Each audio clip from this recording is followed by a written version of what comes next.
member has been in this Liberal government for 10 years, and he says that he's new, making the same promises that deficits will result in investment. Well, the last time the current finance minister promised that, what we saw is that investment dropped more than at any time in Canadian history. He's got to get his story straight. First, he started his answer by saying there is no industrial carbon tax, and then he finished it by saying the industrial carbon tax is great and doesn't cost anybody any money. He's got to decide which it is. Here's how it works for a prime minister who doesn't understand that Canadians need steel. The industrial carbon tax on steel, cement, plastic, and other inputs raises the cost of building homes. The tax on farm equipment and fertilizer raises the cost of food. The government has been telling young Canadians that they're going to have to sacrifice more so that government gets bigger and bigger.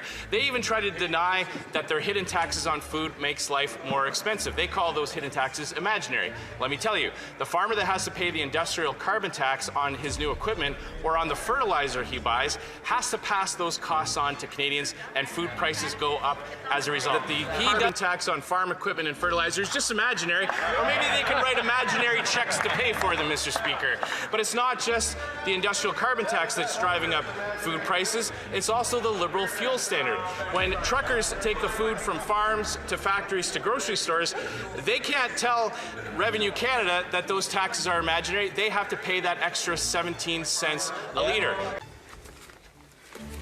Minister for his first budget speech. It was a very long speech, and given that this government is adding about $10 million to our national debt every single hour, I think we can say that while talk is cheap, it's very expensive when a Liberal finance minister does it. Thank you, Mr. Speaker. I thank the Minister of Finance for his speech. It was as long as a speech by Fidel Castro would have been. Our party wanted an affordable budget for an affordable life.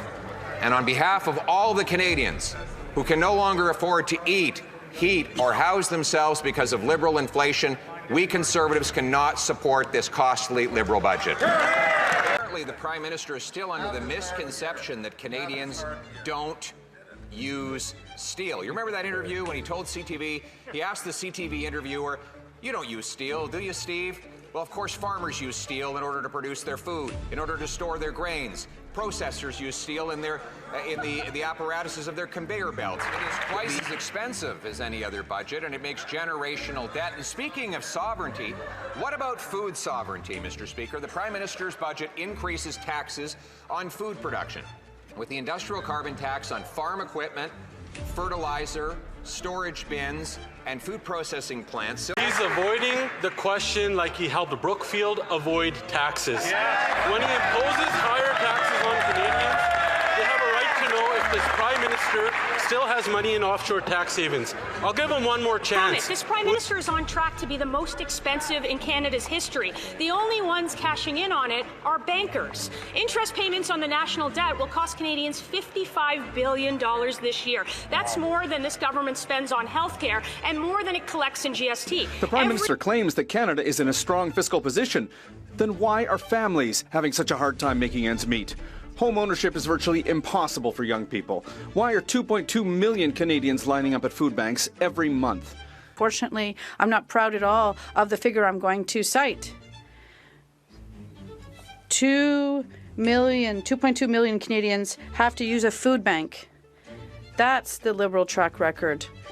And of these 2 million, 1 out of 3 are children. It's actually like we're living in some kind of dystopian universe where they do this. The facts are this. A softwood lumber industry is being hollowed out. 2.2 million Canadians are using the food bank. The auto industry is on its knees, and they stand and applaud a 7.1% unemployment rate. They have spent more money than all governments combined in the history of Canada.